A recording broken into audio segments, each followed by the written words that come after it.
Waalaikumsalam. Silakan masuk, Mbak. Oh, terima kasih. Silakan duduk dulu ya. Sebentar, saya ambilin minum dulu. Oh iya Bu. Ini Mbak, silakan diminum. Oke. Gimana tadi perjalanan ke sini, lancar? Alhamdulillah lancar Bu. Oh, alhamdulillah lancar. Ini tadi kesininya naik apa? Saya naik mobil Bu. Naik mobil sendiri aja? Enggak, sama kakak saya. Oh, sama kakaknya. Ini kalau boleh tahu asal Mbaknya dari mana? Dari Sungai Liat Bu. Oh, dari Sungai Liat. Jauh ya dari Sungai Liat ke sini. Ini Mbaknya dengan siapa ya? Nama saya Putri Bu. Oh, Mbak Putri. Baik, sebelumnya saya kenal Mbak Putri.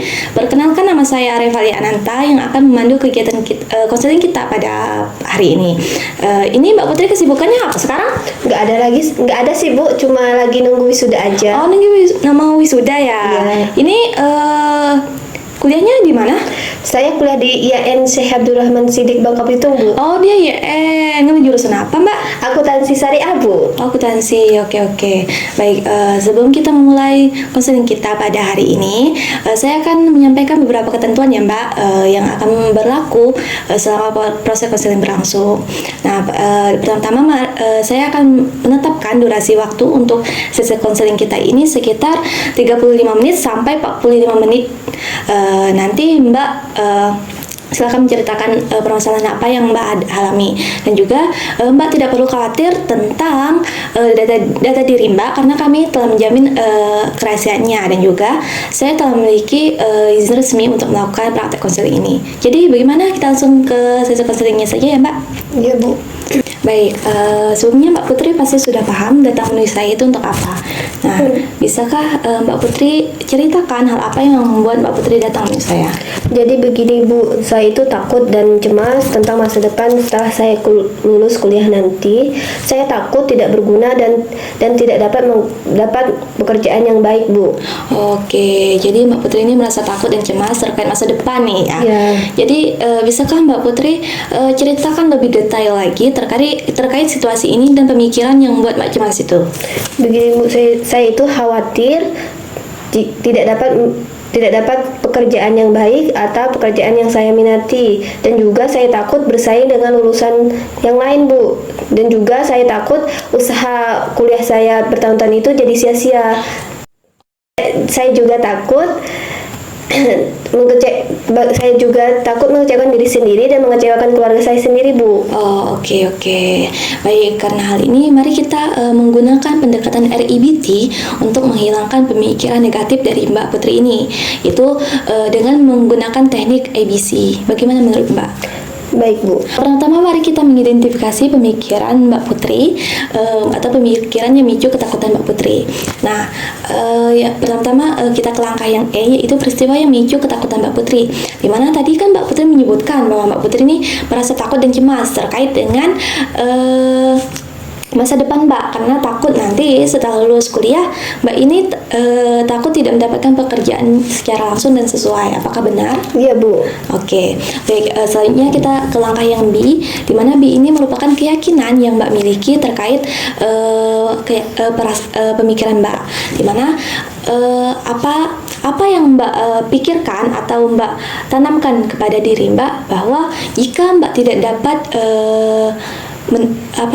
dapat mendapatkan pekerjaan sesuai setelah lulus kuliah itu. Bagaimana pemikiran yang Mbak tanamkan kepada diri Mbak? Begini Bu, saya berpikir jika saya tidak mendapat pekerjaan yang baik dan tidak dapat pekerjaan yang saya minati itu, saya merasa saya tidak kompeten, tidak berguna, dan mengecewakan bagi keluarga saya sendiri Bu. Oke, karena hal itu ya. Jadi selanjutnya kita ke langkah yang C. C ini merupakan konsekuensi dari keyakinan atau konsekuensi emosi dari keyakinan Mbak tadi. Nah, biasanya kan Mbak itu memikirkan hal itu. Nah, bagaimana perasaan Mbak jika Mbak itu berpikir bahwa Mbak itu tidak kompeten, tidak berharga, dan juga dan Mbak itu juga mengecewakan? Saya itu takut, cemas, dan sedih. Kadang juga saya kesulitan dalam tidur Bu. karena saya meragukan diri sendiri dan khawatir tentang masa depan itu, Bu. Oke, jadi karena hal ini mari kita mengevaluasi pemikiran kebenaran dari pemikiran Mbak ini. Jadi apakah ada pemikiran yang membuat Mbak itu percaya bahwa Mbak itu harus mendapatkan pekerjaan yang sesuai selalu kuliah? Kalau tidak, berarti Mbak itu tidak kompeten, tidak berharga, dan mengecewakan.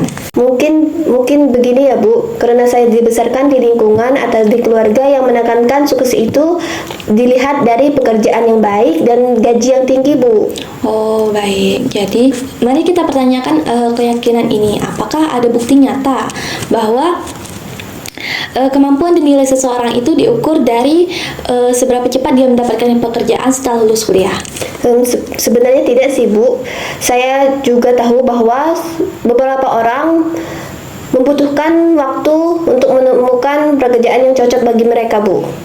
Nah, tepat sekali. Jadi, pemikiran atau keyakinan Mbak sebelumnya itu merupakan keyakinan yang irasional dan itu bisa membahayakan bagi diri Mbak. Jadi, karena ini mari kita mendatangkan pemikiran atau memberikan pemikiran yang lebih rasional kepada diri Mbak. Misalnya seperti, saya ini merupakan individu yang berharga dan saya memiliki banyak potensi dalam diri saya, terlepas dari berapa lama saya mendapatkan pekerjaan yang cocok bagi saya berhak bahagia dan sukses. Saya bisa sukses dengan usaha saya sendiri. Bagaimana menurut Mbak? Itu masuk akal sih, Bu. Setelah mendengar pertanyaan itu tadi, saya bisa melihat diri sendiri dan kemampuan saya sendiri secara positif, Bu. Baik, itu bagus sekali. Nah, itu merupakan langkah awal yang baik untuk Mbak Putri. Nah, nanti jika sewaktu-waktu Mbak Putri merasa cemas nih terkait masa depan tadi, Mbak Putri cobalah untuk berpikir atau memikirkan keyakinan yang positif ini ya Mbak. Nah, nanti Mbak coba ulangi pernyataan-pernyataan positif ini beberapa kali dan tutup mata Mbak dan bayangkan bahwa Mbak itu bisa sukses dengan usaha Mbak sendiri. Ya, Bu. Oke, karena durasi sesi konseling kita sudah habis Mbak, jadi kita sudahi untuk sesi konseling kita hari ini. Nanti jika Mbak Putri masih ada hal-hal atau perasaan yang masih mengganggu Mbak Putri bisa menjadwalkan kembali sesi konseling kita seperti hari ini. Nanti Mbak Putri silahkan hubungi saya saja. Oke, Bu. Baik, Bu, kalau begitu saya pamit dulu. Sekali lagi saya terima kasih dan saya permisi, Bu. Baik, hati-hati di jalan ya Mbak. Oke. Mari saya antar keluar.